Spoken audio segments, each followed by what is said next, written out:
Well, according to the little gauge, I am definitely live. I had an opportunity. I found a little pot or container that I had a plant in some years ago. And what I did was I took out that plant and I put in what I see right here. You see my uh, what they call it, my onions. Well, excuse me, garlic. And so it's just a container that was here, and it had some um, soil in it, and so I just added some more to it, which is this is a cow manure and topsoil or potting soil. Um, and you got the onions and the garlic in here, and this came from the refrigerator, so I just said, I'm going to go ahead and just have some fun with it, and they're growing quite well. Um, the the thing about it is the garlic was just in the refrigerator, and I said, well, it's been a long time it's been in there, and I'm not eating it, so have some fun with it. You know, just have some fun with it. So what I did is I put them in a pot, and well, first I put them in a bowl of water, a shallow bowl, and I rooted them out. And once I got the roots started, just enough water to cover the roots or the bottom of the garlic. And once I did that, they started rooting out on their own. And so I had fun with it. And it took about 3 days for me to start seeing roots. And I mean, they root out really fast. Um, but they're growing quite well. And I guess I can start clipping the tops on them when I want to eat some garden, little tops. I'll eat those, and they just growing beautifully. They're growing really beautifully. Um, so that's just something to do during the winter for the next 3 months. I can have something to do. When into the yard, it's very windy out here, out in Zone 7B. It is definitely cold tonight. Expected to go down to about 31 tomorrow all day, and that will be something that people will remember. Yes, let's see. And hello, hello. And once that takes place, I'm going to have a really good time, getting back into the garden. Now, in February this year, well, excuse me, 2019, I'm going to February, excuse me. I'm going to start gardening again. I'm going to actually start everything growing indoors in February. I'm going to also do what I did last time. Oh, thank you for the thumbs up. I'm going to grow in bulk. So that's what I do. I grow in bulk. And then I separate them out. And the main candidates again are going to be peppers and tomatoes. Um, what else? I may mess with the watermelon this year. I may do that. But um, when you have the colder times of the month, it really is a time for you to really start, excuse me, planning out your garden for the spring and summer. Plan it out. If you live in cold climates like I do, and I can actually say that now because the way the weather's been in every area has been affected by this global warming thing. Uh, that has definitely affected the way that you do what you do. And if you don't take note of it, then you're gonna be surprised each year that because the weather's gonna be doing something totally different than what you think it should be doing based on what you've seen in the past.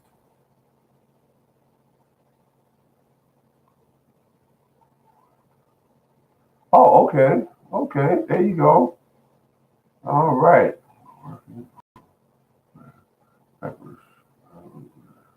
Yeah, so I mean, really, plan it out, get everything started. Um, this is the time of year to do it. When you're in the house and you're looking at your plot, if you want to find out, what you're going to do this year to improve your soil, think about that. The perfect time to start sending out the soil test if you do the soil testing. start sending that stuff out so you won't be caught up in the big rush in the spring and summer when everybody's rushing to do it. And no, send it out now. Send it out now. Get it done. Um, okay, so you got that all set up.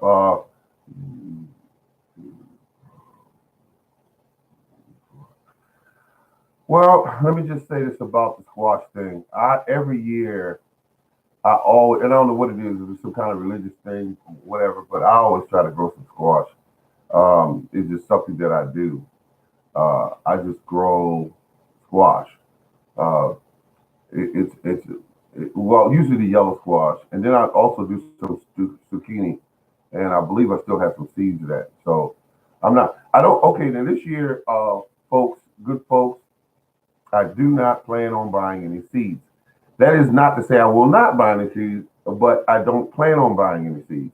Now, a little trick that I've been doing with seeds that really have a hard shell on them to give me a jump, because I'm always interested in getting a jump when it comes to gardening. Uh, Put them in what do they call them, plastic cups. They're like 4 ounces. You know, you get them when you go to places. They say, "Here's the courtesy cup." Um, you get the cup, put a little warm water in it. Like you say, hot, just warm water. And when you put that warm water in there, depending on the seed, like if you're doing okra, okra's a very hard seed. I let mine soak for about 2 to 3 days. Sometimes they even sprout a root. And then I take them and I sprinkle them into my bulk container, cover them over with a little bit of vermiculite, moisten it down, and let it do what it do. Um, Same thing go with starting other hard seeds that are really hard seeds. You know, you want to just soak them a little bit. And once you do that, um, those seeds will definitely be what you want to try to grow. Absolutely. I mean, I do it. I make it do what it do, folks. Um, because who wants to put a seed in the ground and wait and wait and wait and wait and wait 10 days, still haven't come out, 15 days, they haven't come up, and then finally it comes up. No, soak them. And if you can get them soaked and put those seeds to work immediately, when you put them in, you say, okay, they sprouted up in 3 days. There we go. Now we're talking. We know that they're viable seeds. We know that we're on schedule, that sort of thing. Um, so go ahead and get all your planning done. Um, if you need to go out and get seeds, think about your seeds a little. Really put some thought into your seeds this year. Really do, because they're developing seeds now that they're crossing with weeds. They're developing seeds that they're crossing with weeds because they're trying to come up with seeds that are more durable when it comes to these severe weather changes that we have going on. The the thing about it is this, folks. The weather is changing, and the seeds that they're developing, they're crossing with weeds because they know that there's one plant that's in your garden, and I guarantee you have it in there if you have a garden, and that is weeds. And weeds are one of the toughest plants on earth. You could cover the ground up, block it from sun for 10 years, uncover it, and they will immediately start growing. Now that's tough. You could pull them from the ground and they'll come right back up in that same spot because they know to leave a root behind so they can regrow. You could have temperatures down to 5 degrees and allow just some warmth for a few weeks and they'll come right back. You never have to worry about weeds being gone because it got too cold that year. You never have to worry about weeds being gone because it got too hot that year. You could put them in an area where we had a lot of sun one year, a lot of heat.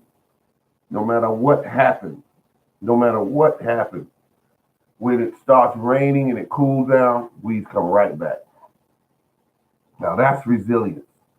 Your plants or my plants that we grow from seed packs or that we buy from, excuse me, from nurseries, they do not have that ability. Those vegetable plants, they do not have it. They don't have it. Now, your main purpose in life when you deal with plants is trying to keep them alive. Weeds, you don't have to worry about that. You could take a weed from the ground, move it 20 feet, stick it in the ground, and walk away from it, and you don't have to worry about it dying because it's going to come back. I chop and drop. I chop and drop my grass and my weeds. And that's exactly what I do. I never, ever neglect that resource. When the fall, early part of fall, I started going through with my tractor, cutting down all the weeds. I left them right there. And once I left them there, they are nothing but food for my garden. And that's what I do. That's exactly what I do. Now this year I'm doing something a little bit different. I do not own a walk behind lawnmower or push mower. But I want to get one, and it must have a bag on it, a bag attachment. And that bag attachment is going to be used basically to, I'm going to grow grass, basically. Fertilize and grow grass. And then I'm going to use the grass as mulch around my plants in a much heavier, intense kind of plan. So that's what I'm going to use. I'm not going to, keep cutting this grass and getting nothing out of it. I said I need to get something out of this grass because it grows every year. My lawn is okay, but I don't really care about a lawn. But this year, my lawn is going to be pretty blue because it's going to be fertilized with organic materials, and when it grows, it's going to be cut and it's going to be harvested and it's going to be used in the garden. Now that's how you keep your lawn pretty, and then you bring the cuttings back and you put them into work in your garden. Once you do this, you'll have much more success. Now, in areas where, here's what we're about. Here's what we're about at this channel, just in case some people forgot.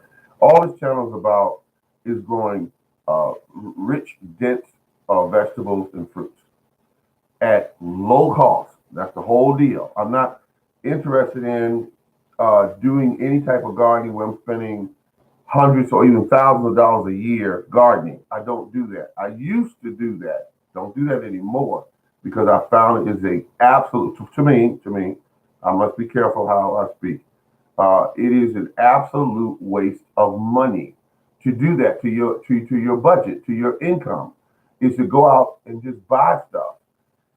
And the big box stores load up with this stuff every single year, and they take advantage of it. By having you come in and you buy all this stuff, and then you just, just shell out your money and buying everything in bags, and it's neat and it's in plastic bags with all this information on the bag, and you put it in the garden, and you get an average garden. You get some stuff growing and some stuff, disease or bugs are eating up, and then you do that, and you repeat that every year. When in fact, the way that those seeds are bred, the way that they breed these seeds, a lot of these seeds are bred to grow in extremely fertile soil. Extremely fertile. So the average soil struggles, or plants struggle when you put them in that soil because it's not enough there for them. And it's usually hard clay, and plants got to fight through that, and they really don't do well when they do that. When you got all this clay soil around, and the roots can't move out into the soil, they cannot move out. Trust me, they don't move well through that soil. You may think they do and hope they do when you put your garden in, but they really don't. They don't move well in that soil. So the garden soil has to be amended. It has to be created. It has to be fertile. It has to be loose. It has to have the right, texture to it, so that these soft, gentle plants that they develop will grow through this stuff. When you buy those seedlings at the store, a very good example. Those seedlings not as tough, nowhere near as tough as a weed. Nowhere near as tough, because you would have much more success if your plants were tough as weeds. Because it would just, you would put the tomato plant in the ground, it would just shoot all over the place, and you would have tomatoes everywhere. You wouldn't have to worry about too much of anything. Um, but now you need to worry because we got the global warming thing is absolutely affecting your crops. It's affecting them. Um, if you remember grandmama, granddad back in the day when they used to grow their gardens, they were very plentiful with big tomatoes and all this okra and whatever else they grew. They didn't have much issues. All they did was fertilize. They used animal manures and things like that. Now, when you go to the store and buy animal manures, like I have done, um, the animal manure, when you ask that one magic question, because I spent time on the phone contacting these companies and trying to find out from them what are you feeding the cows that are excreting this waste that is going in my garden, and none of them would answer that question. None of them will answer that question. And if you have any problem with what I just said, call, look on the bag, if you got some in the garage, of any cow manure, horse manure. Well, yeah, even the horse manure, but I call them the cow manure. They will not tell you what's in that because they're not going to commit to anything over that phone. They're not going to tell you, oh, yeah, he's the finest oats and grain, and these cows are always fed nothing, and no pharmaceuticals are used, and no kind of weird chemicals. Nothing is used, guaranteed. I'll give that to you in writing. They will not do that. They will not do that. And I know because I spent ample time talking to them and got nowhere. They would not answer that question. Um, Anything that the fertilizers back in the day were just better.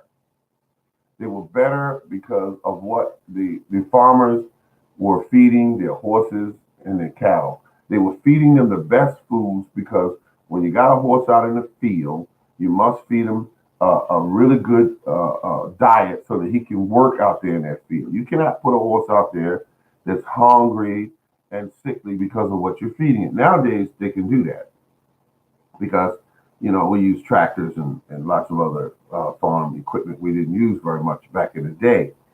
But the what goes into an animal is what comes out of an animal. So crap in, crap out. Um, there was a gentleman that we were talking on the phone a few nights ago, and he's raising rabbits, and he's using their droppings as fertilizer. Great idea, wonderful idea. What are you feeding the rabbit? That's the first thing that went through my mind was, what are you feeding the rabbit? Because if you're feeding the rabbit stuff out of bags that you bought and you're feeding the rabbit, you have no idea what's in that stuff. None. So if the rabbit was eating natural foods, really natural foods, I'm not talking about something that you grew. I'm not talking about that. I'm talking about if you could find out or research what should your rabbit be eating naturally, and you go out into the woods and actually get that and bring it back and feed your rabbit. Now your rabbit's eating what he's supposed to be eating. So if he's eating a quality food, quality waste will come out the other end that you can use in your garden. So that's what I want to tell you, folks. I think all of you are doing a good job and you're hanging in there. And I like the fact that, so look at all these people. It's a good number of you writing, back and forward here, and you are interested in gardening. You're going to go out there this year and knock them dead. You're going to grow a lot of stuff. I think that the reason why it's two things that's motivating you to do that. One is the fact that you are very, very, much a gardener. That's the first thing.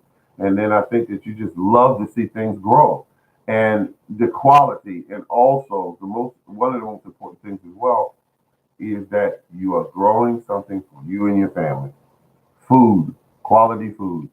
The report that was on the air a few nights ago about the problem with the lettuce romaine that's coming out of California. I'm still going to the grocery stores, and I'm seeing no lettuce on the shelf. The only thing I'm seeing on the shelf is spinach. And, so what had happened, they pulled the romaine, and a lot of grocery stores just pulled all of it. They said, no, loose lettuce, pull them too, because we know that that's not going to sell, because people are going to get them confused and say, no, these are lettuce, so we're not going to buy it. So why have all that stuff sitting up there that's not going to sell? That happened on a professional run operation. That happened. Somehow, salmonella got into that food supply. And I believe someone died before they found out what happened. Now, you good people are desperately growing your own stuff. You're growing your own stuff. That's what you're doing. You're growing your own food supply, which in turn makes you safer, which if you invest more time into it and more techniques, then you can probably grow more, because some people are actually growing vertical as well in a small space, so they can even grow more food. And so it's a wonderful thing to be able to grow big, pretty cucumbers that are crunchy and smell great and look great. Tomatoes that are filled with flavor when you cut them up. And the thing about it is, keep that in mind when I'm saying good people. Definitely make certain that you use those weeds and those grass clippings that are on your property. Do not neglect them because you never used them before. And don't look at them and say, well, they don't say it in the books to use this. Don't do that, because plants eat plants. That's what they eat. They eat plants. They eat animal matter. They eat anything that, and they like to throw this word around, that is organic. What that simply means, that fancy word organic, means that if it was once alive, the plants will eat it. If it were once alive, the plants will eat it. Because everything goes back to the earth. Every single thing on earth goes back to the earth. And so I want you to know that that's what you want to do. You want to make certain that if you are using animal manures, that the quality of what they eat is natural and what they're supposed to be eating. Horses the same, rabbits the same, birds the same, all of that. They're supposed to be eating good. Chicken waste is hot, but it is really good fertilizer because it's very high in nitrogen. Chicken manure is high in nitrogen. It is a food it is a waste material that farmers make thousands, hundreds of thousands of dollars a year, depending on the operation, off of just their waste material. They bag it up and they sell it, and they mix it into the bags. I don't have a bag on me right now, but they mix it into other bags of fertilizer, and that's what they do. That's what they do, folks. They mix it in. And I want you to, all of you that are here right now, I want you to spend so much more time concentrating on one factor in your garden, and that's your soil. I want you to do that. I want you just to concentrate on your soil. Just concentrate on making your soil as pretty and as rich and as fertile as you possibly can, and do it with free materials such as grass and weeds, and some of you can have access to the wood chips. Some of you have access to hay. Not hay, straw. Hay is full of seeds, but straw. And when you do this, it's going to cause a change in your garden. You cover the complete ground with straw, and you do this in the fall and winter, because what will happen is that as the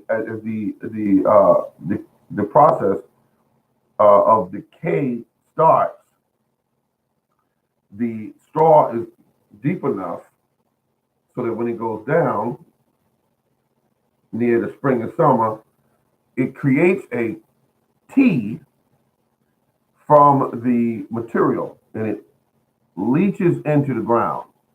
That's what you want to be happening all winter long, the way nature naturally does it. Nature naturally does it that way. Nature does not wait till spring and summer and then start fertilizing. No, that's not how nature does it. Right now in the forest, those trees are being fertilized right now because they just dropped all their leaves and they dropped in some of their dead branches. This stuff hits the ground, the biology in the soil takes over, starts feeding on it, excreting its waste, the waste materials from the rain and the snow, the water, just natural process of gravity pulls it through the ground down to the root system of these plants. We humans, for the most part, wait until, and I'm gonna just show you how, and I don't accuse anybody of being backwards, but the behavior is backwards.